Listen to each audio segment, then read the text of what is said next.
Hello, I'm Fiona Burrell from the Edinburgh Newtown Cookery School. I'm the principal there, and I'm also a food writer. This is my daughter, my youngest, Lorna. Hello. And Lorna is going to actually make this today. We were asked on Facebook if we could help with a pizza dough. And Lorna, being a student, it's something that she makes quite a lot. So I'm going to get you to do it. I shall talk about what you're doing. Okay. So what are you going to do first? I'm going to add lukewarm water. We've got in the bowl here some strong flour. That's just a strong white flour, which I shall put in for you. Doesn't have to be sieved. And what else do you put in, Lorna? I need some salt to go in there. Okay, so you put some salt. How much do you put in? Good pinch. A good pinch of salt, yeah. I'm going to put some oil in with the water. So this is extra virgin olive oil. I'm just going to do a couple of tablespoons. Okay. So, and this makes it an olive oil dough, which means it's nice and supple. And then what have you got here? I've got a teaspoon of yeast, just dry. This is this fast-acting dried yeast, and you put it in there, do you? Okay. To mix. Okay. Try and make it dissolve a little bit into the flour. And you put all that water and everything in, do you, or do you leave any behind? I leave a little behind. Little behind. Use a knife to stir it all together. So just bring that all together, and then when it's coming together, just have a little feel of it to see if it's feeling the right consistency. Is that about right? Yeah, I think it is. Might need a bit more flour for kneading. Or when you need it, yeah. So just grab everything out of the bowl. There you go. Flour to dust the surface. And start to knead. So Lorna's kneading. Now Lorna is kneading the way that we always teach people to knead, which is just getting a rhythm going and from going side to side. You'll find lots of different ways. People knead in many, many different ways. The most important reason for kneading is to develop the gluten, distribute all the ingredients, but developing the gluten, which means that you're going to get a dough that is going to stretch well and be nice and elastic, which for a pizza dough is really important because you don't necessarily want a very thick dough. You might want quite a thin dough, and in order to get that, you want to make it nice and stretchy, and the only way of doing that is by kneading it. So Lorna is going to carry on kneading it. It's very nice seeing you do the hard work. And we'll do it for around 10 minutes. Okay. And then check to see if it's ready. Okay, good. Okay, so that's ready. That's been about 10 minutes that you've been kneading that. And how do you check whether it's ready? Pull the sides down to the middle and tuck it under and then press. And if it bounces back, Yeah. it means it's ready. Yeah. So I've got a rather small bowl here, but I thought that would really show the rise in the yeast to do that. We usually grease it a little bit, and if you put a tiny bit of oil in there, what I usually do, then take some cling film, and the cling film you can just push it around the bowl so that the oil is all around, and then the cling film has also been oiled, and that's really just so that it comes out of the bowl easily. And then we're just going to cover that.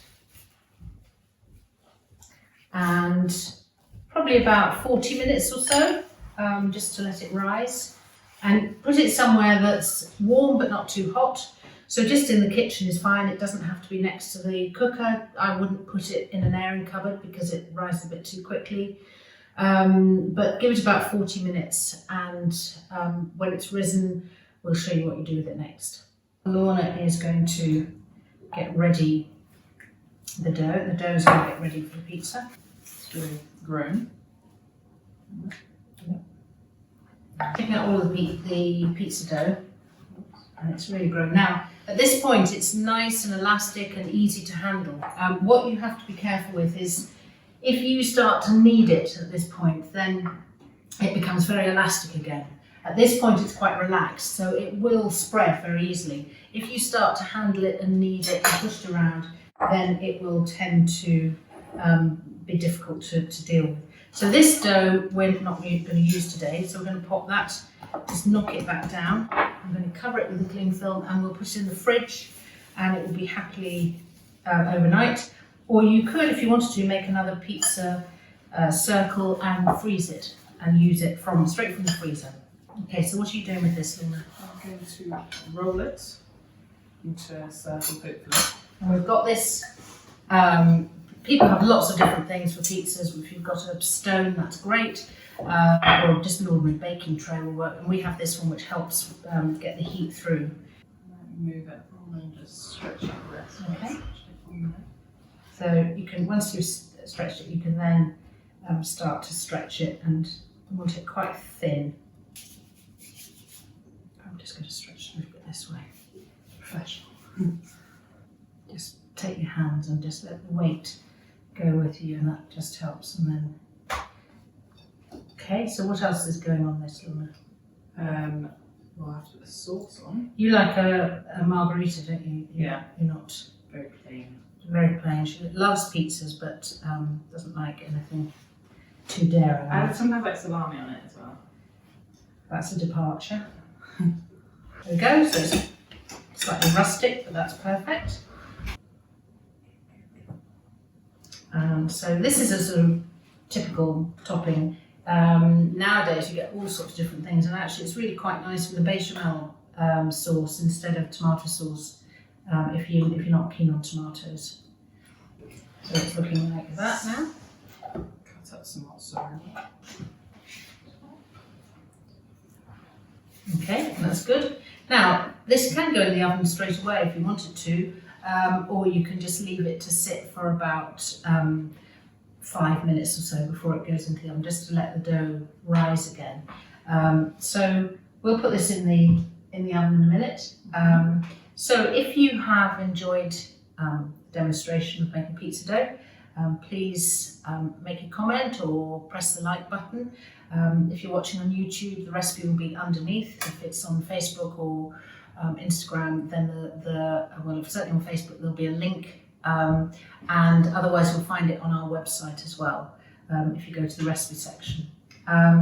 So, do you want to put this in now or do you want to wait a bit? I mean, I'm always keen for pizza, so I'll put this in now. Okay. Okay, Lorna, so your pizza is now out, looking lovely.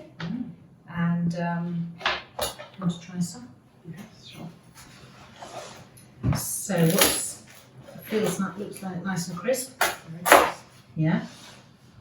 And that does look good. Now, if that's quite a thin one, isn't it? Quite a thin pizza. It's very hot. Be careful. Nice and cheesy. Nice and cheesy. So everything that's right with. Good. I'll try it. Good. Delicious. Good. Okay. Well, hopefully you'll try pizza dough. Very easy to do. Let us know how you get on. Tell us what you like your topping to be on a pizza, and any other ideas that you've got. Just put them in the comments below. Okay, thank you very much. Bye-bye. Bye. While the dough is rising and I've given Lorna leave of absence, I'm just going to make up a tomato sauce to go with it on the top. And this is very simple. I'm going to make quite a lot because it's really useful to have